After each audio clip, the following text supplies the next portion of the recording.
Hello, everyone. Welcome back to PodBites, where we break down complex medical topics into bite sized pieces, perfect for your commute, coffee break, or whenever curiosity calls. I'm Dania Ibrahim, your host for today, and joining us we have Maya Alhalabi. Hi, Dania. Thank you for having me. Today we're exploring some vulvovaginal pathology. Let's get started. Our first case is a 30-year-old woman who presents with painful swelling near the vaginal opening. It's tender, fluctuant, about 4 centimeters, and she's uncomfortable when walking. That's a textbook presentation for a Bartholin cyst. Exactly. Bartholin cysts can occur at any age. They develop due to inflammation or obstruction of the Bartholin greater vestibular glands. They often grow 3 to 5 centimeter in diameter and may result in abscess formation. And if conservative management does not help, surgical excision is curative. Important to note, they never become malignant. Exactly. Next up, a 68-year-old postmenopausal woman complains of intense vulvar itching and dyspareunia. On exam, smooth white plaques with atrophy are seen. Hmm, could this be lichen sclerosus? Yes, it primarily affects postmenopausal women. Its pathogenesis is unclear, but activated T cells in the subepithelial inflammatory infiltrate suggest an autoimmune mechanism. I see. And what can we observe under the microscope? Histology shows thinning of the epidermis, loss of reed pegs, hydropic degeneration of basal cells, superficial hyperkeratosis, and dense dermal fibrosis. And clinically, labia become atrophic and stiffened, and the vaginal orifice can constrict. Thin epidermis, hyperkeratosis, hydropic degeneration, and loss of retapex. That's tough. Hopefully, it isn't cancerous though. Though lichen sclerosis isn't malignant, it does increase lifetime risk of squamous cell carcinoma. Okay, now picture this: a middle aged woman who's been scratching non stop. She shows up with thick white patches on the vulva. Classic squamous cell hyperplasia, aka lichen simplex chronicus. Right, it's the skin's dramatic overreaction to all that scratching. Thicker skin layers, hyperkeratosis, and expansion of the stratum granulosum, and a lot of mitotic activity. So, this squamous cell hyperplasia is just a reaction to excessive scratching. Good news though, no atypia, so no cancer here, but it loves to lurk around real cancer areas. Okay, listeners, for our next case, we have a 29-year-old woman who walks in with multiple bumpy, warty lesions on her vulva and perianal area after unprotected intercourse. Hmm, what do these lesions look like? They have a verrucous appearance, basically tree like. Mm-hmm. Definitely thinking of Condyloma acuminatum. Exactly. These are sexually transmitted, caused by low risk HPV type 6 and 11. They look scary, but are totally benign. Histologically, you'll see branching tree like fibrovascular cores covered by squamous epithelium, showing coilocytic atypia, nuclear enlargement, and perinuclear clearing. Okay, so Condyloma acuminatum has a fibrovascular core covered by squamous epithelium, and you can also see the classic coliocytes associated with HPV. I hope you guys aren't tired yet. We have a couple more patients waiting in the clinic. Oh boy, bring it on. All right, we have a 62-year-old woman with chronic itching who develops a vulvar ulcer. Did you say a 62-year-old? Could this be a valvular carcinoma? Highly possible. Vulvar carcinomas make up about 3% of female genital cancers, two-thirds occurring in women above 60 years of age, and are classified into two groups. First, there are basaloid warty carcinomas, which are related to high risk HPV, mainly HPV 16. Then there's the keratinizing squamous cell carcinoma, which is unrelated to HPV and is more associated with lichen sclerosus or squamous hyperplasia.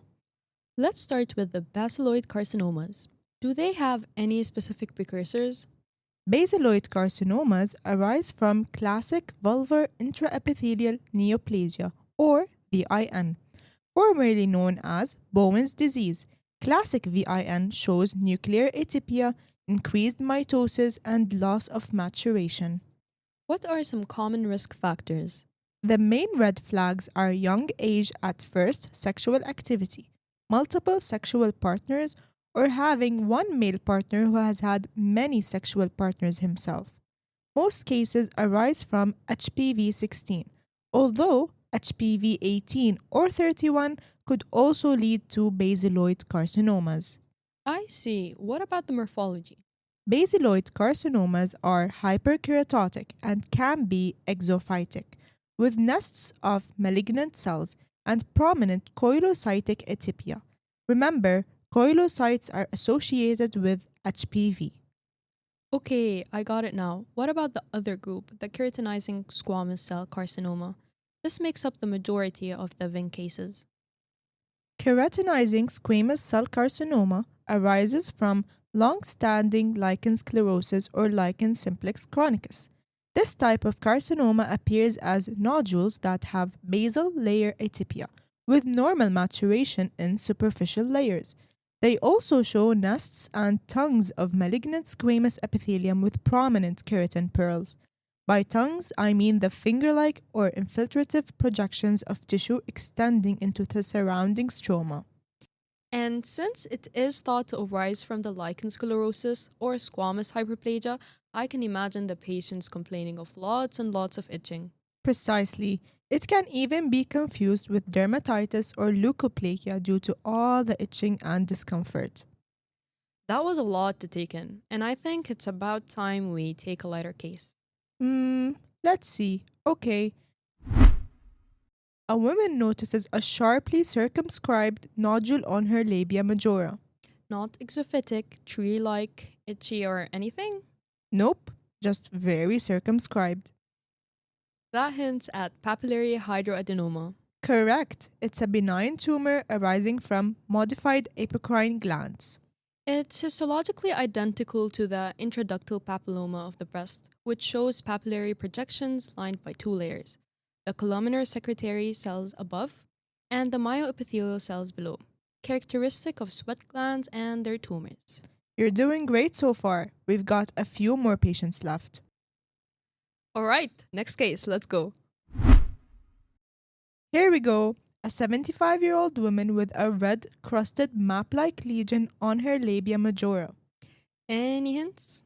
It's pruritic, red, and may be accompanied by submucosal thickening or nodule. Sounds like extramammary Paget disease. Exactly. It's a rare intraepithelial malignancy. Histology shows large malignant cells that are arranged singly or in clusters within the epidermis, separated from normal cells by a halo. And on immunohistochemical staining, remember that Paget cells are PAS positive, cytokeratin positive, but S100 negative. Yeah, that helps differentiate it from melanoma, which has the exact opposite staining. And don't forget, their cytoplasm stains with PAS, algin blue, or mucircarmine due to mucopolysaccharide content.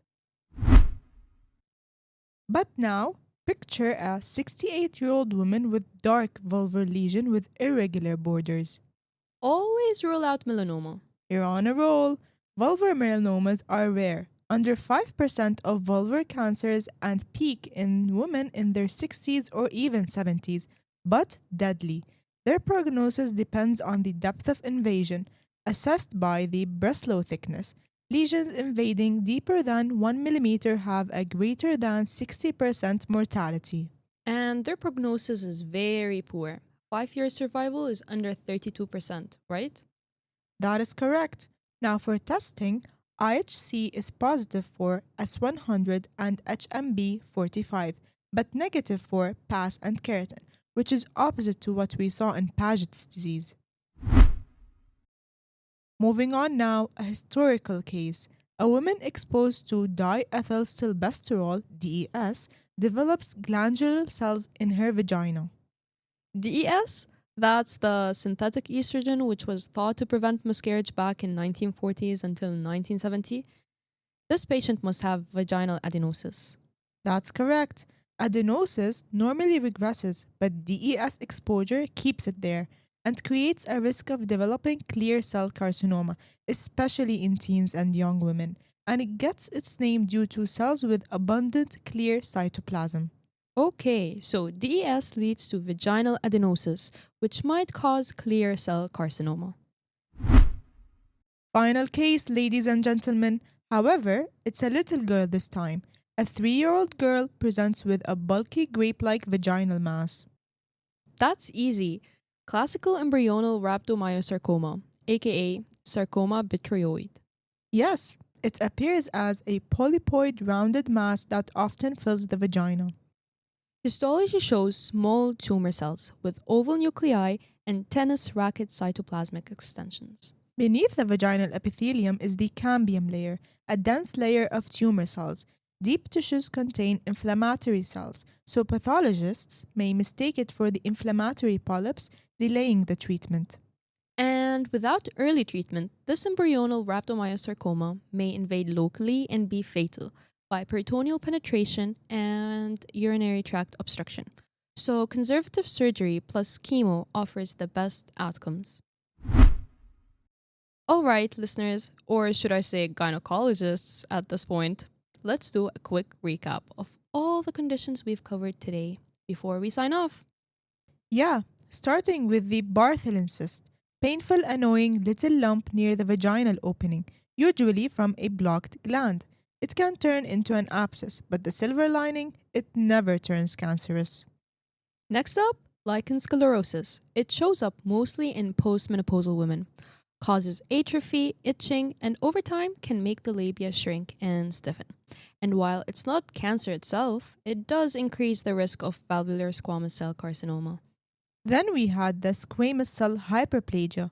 That's your skin's way of overreacting to constant scratching. Thickened skin, no atypia, but it tends to pop up near cancers. And then came Condyloma acuminatum, those bumpy warts from HPV 6 and 11, verrucous on the outside, chyliocytes on the inside. Totally benign, but definitely not welcome. Now, VIN was interesting. It has two types. First is the classic HPV-related type seen in younger women, and the second is the differentiated type, not related to HPV and usually seen in older women. Both are red flags for future squamous cell carcinoma. Which leads us to vulvar squamous cell carcinoma. The basaloid warty kind is HPV driven, and the keratinizing kind shows up later in life, often after lichen sclerosus. Then there's the papillary hydranadenoma, a little sweat gland tumor that looks like a breast intraductal papilloma under the microscope. And don't forget extramammary Paget disease, a red, itchy map-like rash on the vulva. Paget cells stain positive for PAS and cytokeratin, but negative for S100. Meanwhile, vulvar melanoma does stain positive for S100 and HMB45, and its prognosis depends on how deep it goes. We also talked about vaginal adenosis, which can develop in women exposed to diethylstilbestrol, and if things go south, it could lead to clear cell carcinoma. And finally, embryonal rhabdomyosarcoma, a rare tumor in little kids, presenting as a grape-like vaginal mass. Histology shows the classic cambium layer. You thought we're done? Not so fast. Time to test your knowledge. First question. Which immunohistochemical marker is positive in vulvar Paget disease? A. HMB45, B. S100, C. PAS, D. Melin A. And the answer is, drumroll please, C. PAS. Extramammary Paget disease is a PAS positive and keratin positive but S100 negative.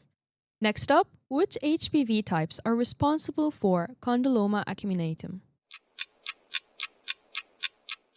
The answer is, drumroll please, HPV 6 and 11, the lower grade types.